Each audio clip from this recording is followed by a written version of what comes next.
chance to introduce to you right after Election Day, after I know we all went like this yesterday, the next Chief Justice, the Chief Justice-elect for the great state of California, Tani Cantil-Sakauye.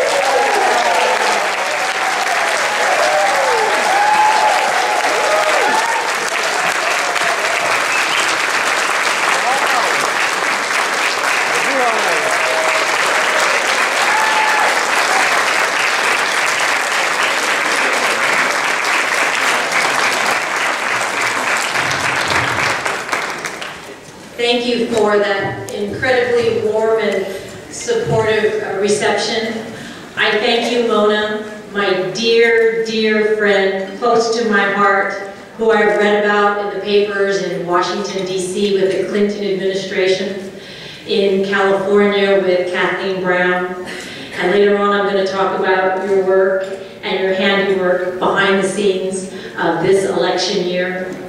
And I tell you, Mona and I grew up along the Delta under the wing of our parents, down the river, growing up.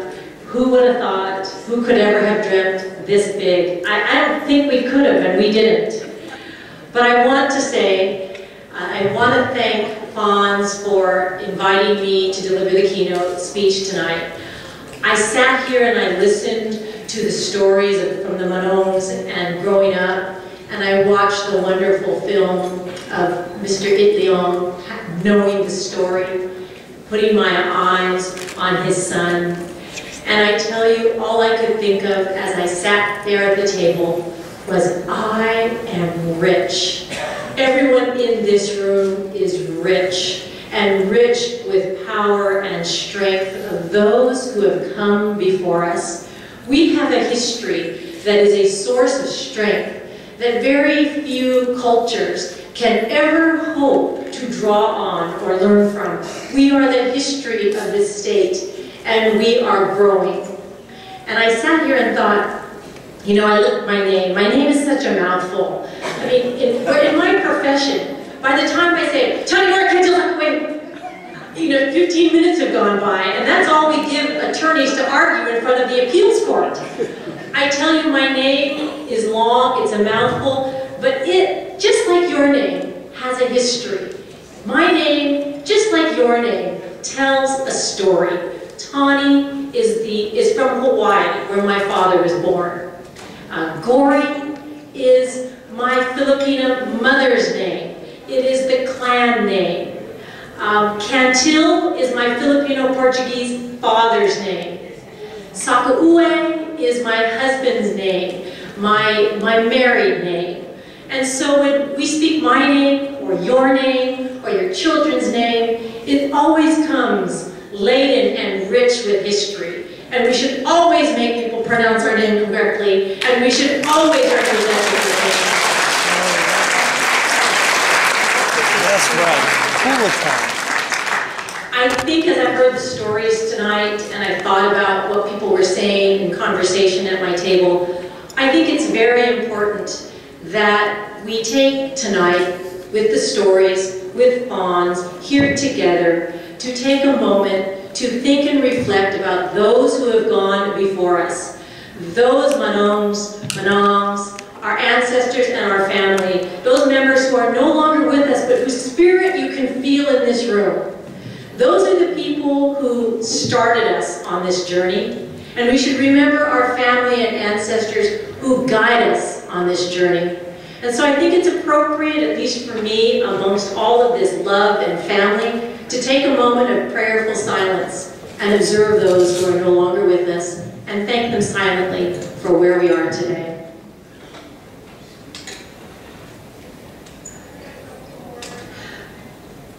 I want to talk tonight about gifts.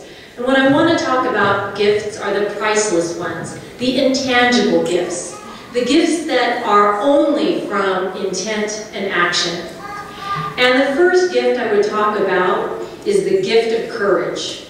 We all received the gift of courage from the Manongs and Manongs, the Filipinos who left the homeland to cross a ship, to cross a sea in a ship. That sea must have looked sojourners, those Manongs, those early pioneers came to a world that was unknown to them.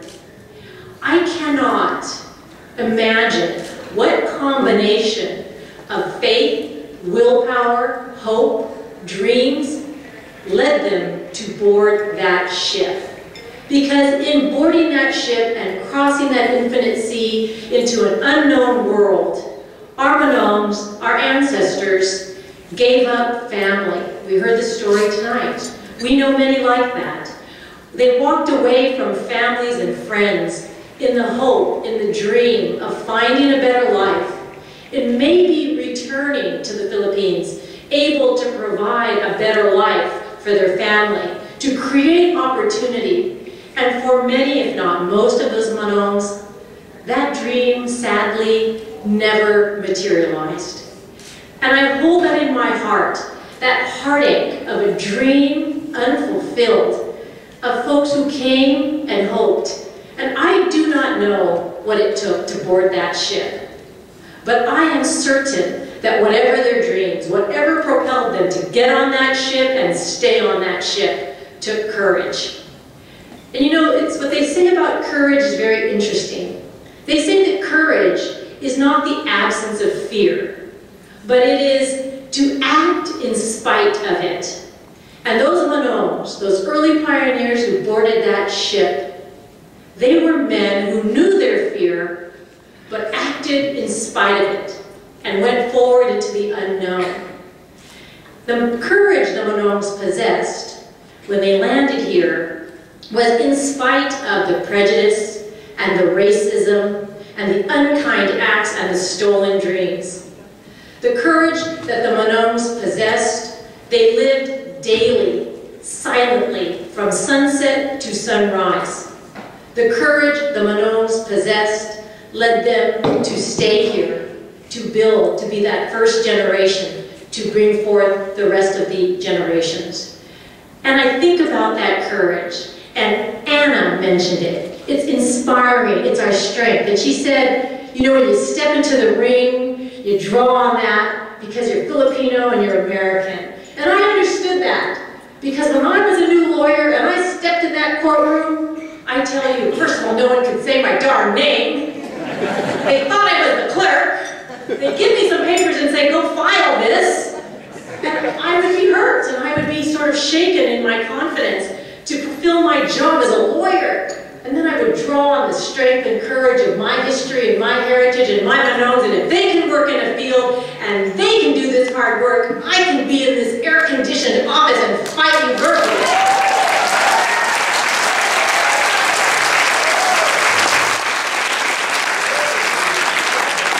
So I tell you, the gift of courage that the Manongs gave us is with me. I know that it's in all of us. And it is an inspiring source of strength, and I am grateful for it. And it doesn't mean the absence of fear, because I tell you, as I stand poised to take over the largest judicial branch in the world, where I'm poised to move to San Francisco and live part-time, a little bit away from my family, I have fear every second.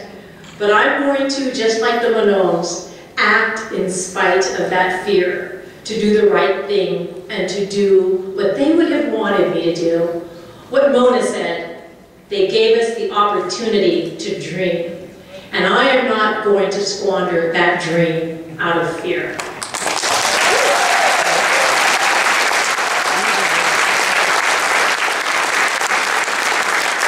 Thank you. And you know, the second gift I want to talk about is the gift that the Manongs, the sojourners, brought to the Filipino families that were working the crops. Johnny Itliong talked about this, what we received and heard and learned from our parents. My grandparents were the starting of the Filipino farm-working Gory clan. I mean, I know the Filipino farm workers experienced through my Gory clan. And that started with my grandparents, who were Sakata, who came from Cebu, boarded a ship, and came to Hawaii to the unknown. And that was Regina, Delano Manongs, and Eustaquio Ramos Gory. And they were forming their clan even then as they came from Cebu to Hawaii. They ended up having 10 children, 4 daughters, 6 sons. 3 of the daughters are here tonight. I'd ask them to stand. Mildred, Blair, Edith, Corey in there, Eleanor Gordon Pratt, and Mary Gordon Cantil. And my Gori clan, starting with my grandparents and my aunts and uncles, worked the fields from crop to crop, much like your grandparents, you, your brothers, your sisters, you know, in threadbare but clean and warm clothing, doing back-breaking work. I was shown in that documentary. I've known, I've heard the stories and the recounts of working in the sun and cutting asparagus and celery and digging cucumbers and picking grapes. And knowing, you know, those words don't mean a lot, but when you think about it, the labor, the sun, the dirt, the heat, the physical strain of every day on the human body, to know that the Filipino working families in the fields, to me the gifts they gave us has been perseverance, strength, and honesty and respect for one another, because that is honest work. And that is work where you have to respect yourself to do that every day. That kind of strong labor. You persevere because you need to feed your family. And you work hard. That's been mentioned here. That's obvious in the general health of this room. And the age of folks who are still strong and upright and tell stories and have great memories. I mean, that hard work has served us well. It's a gift of strength.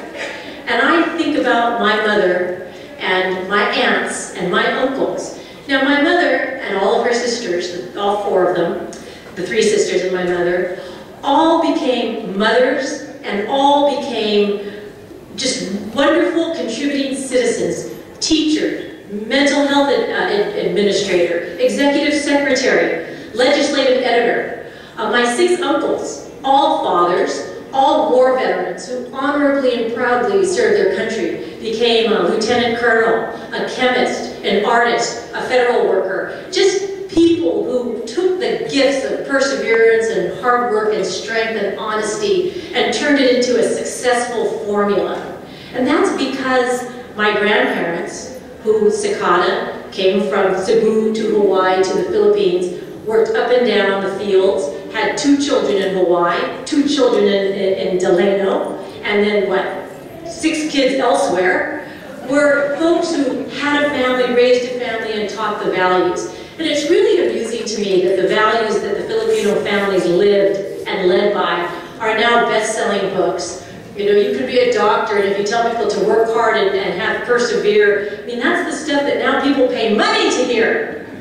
But the Filipino farm-working families are really the embodiment and the first early values, first early examples of those values. And they have taught it to us, and we will teach it to our children. And we will forever, forever honor the legacy of the Filipino farm-working families. The last gift I want to talk about is sort of a funny gift. And I call it, and my husband knows this gift pretty well, I call it the gift of vinegar. And I say this because I'm only going to talk about Filipinas here. So I say this because, you know, Filipinos in cooking often use a marinade. And a marinade often involves sugar and salt, sugar and vinegar, sugar and soy sauce, sweet and sour. And if you take a Filipino woman, she's kind of like that marinade. You know? And this is how we get it done. And I tell you this because I have a very matriarchal family, lots of women, lots of aunts, sisters, cousins, have a few here tonight. And I tell you, you know, Filipino women, and I'm only going to speak about my family so I don't offend anyone, but you know, they're very beautiful women, they're very gracious, they're very witty, they're conversationalists, they're good dancers, yet there's a side to them, you know, that has to balance that out. And if you look at them, and I've looked at pictures of them now and in the past, and they've always been beautiful. But when you look at them in their Filipiniana when they were young, You know, they're gorgeous, they're fragile, they have, you know, coiffed hair, they're in staged poses, and they have demure smiles, and they're wearing velvet gloves.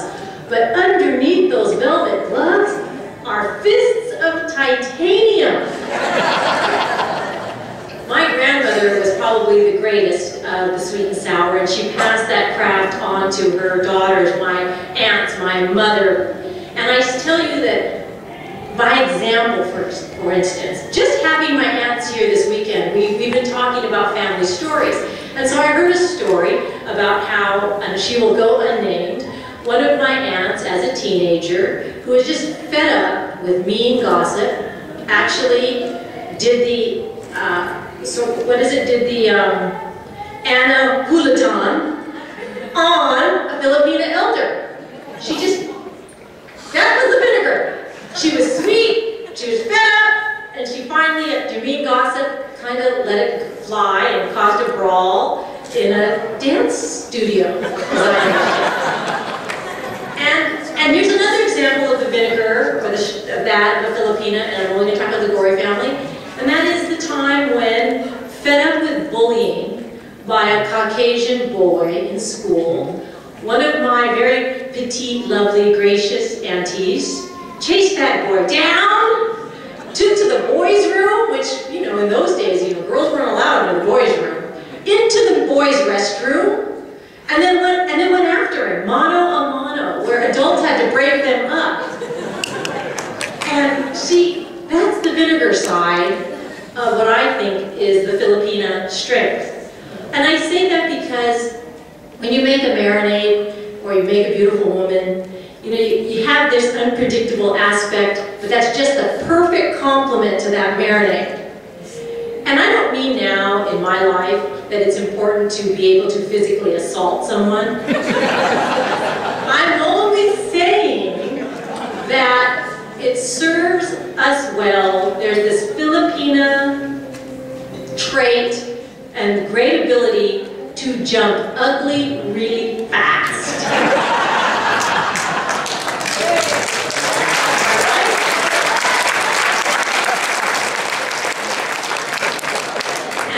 Say that as a gift because I mean it's really important to stand up against wrongs, to fight the right fight, to not allow unkind injustices happen.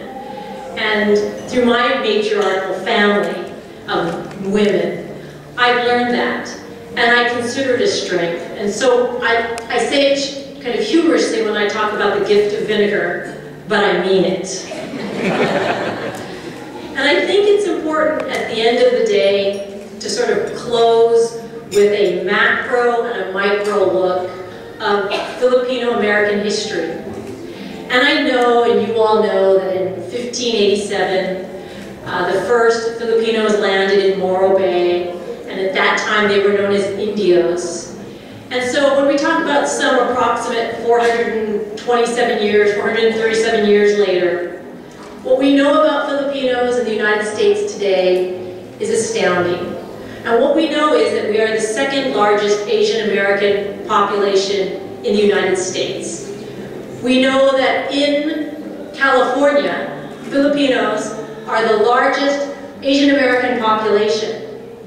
We know that Filipino people live in 1 in 4 live in Southern California. Someone mentioned Carson, San Diego, LA, Little Manila, Daly City, Stockton. And so really, Filipinos are the fabric of the society of California, from our crops and our environmental history to government. And here's the micro look. And the micro look is Mona Pasquille, for example. You don't know this about Mona, but she consulted and was the go-to person for consulting and did work behind the scenes on Jerry Brown's gubernatorial election. All right. She consulted in the successful lieutenant governor's race, electing Gavin Newsom. She was a successfully in the campaign of Dr. Bond, successfully. We also know about Rob Bonta, City Council, is it Alameda? We also know about the success of Christopher Cabalden, who has become a statesman in West Sacramento. And there are so many. Rod Aceves in Suisun City. When you start to look, you see that the American dream, the pioneering dream of the Manong is happening. It's happening. It's percolating up. The dreams they had, the Manongs, were dreams that are coming true because of the opportunity they created, that the Filipino farm working families created, that the Gory clan, like my mother, created for me. Those kinds of opportunities are starting to gel. We're starting to see them emerge. And we're starting to see many, many Filipino judges. We're starting to see Filipino representation across the state. And it is really, when you go from when we started to where we are now and where we are going, our journey is triumphant. Our journey has been hard fought, but our journey continues. And I tell you, our journey takes different directions. When I found out and met Anna Julaton, I asked her, when's your next fight? Because my daughters need to see you. They need to see a Filipina kick some butt.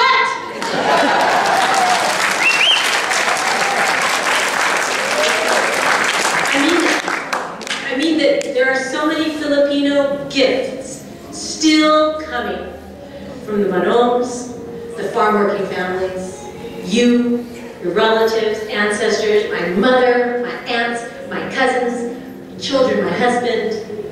It's keeping on coming. And these kinds of reunions and these kinds of get-togethers are going to get more and more interesting.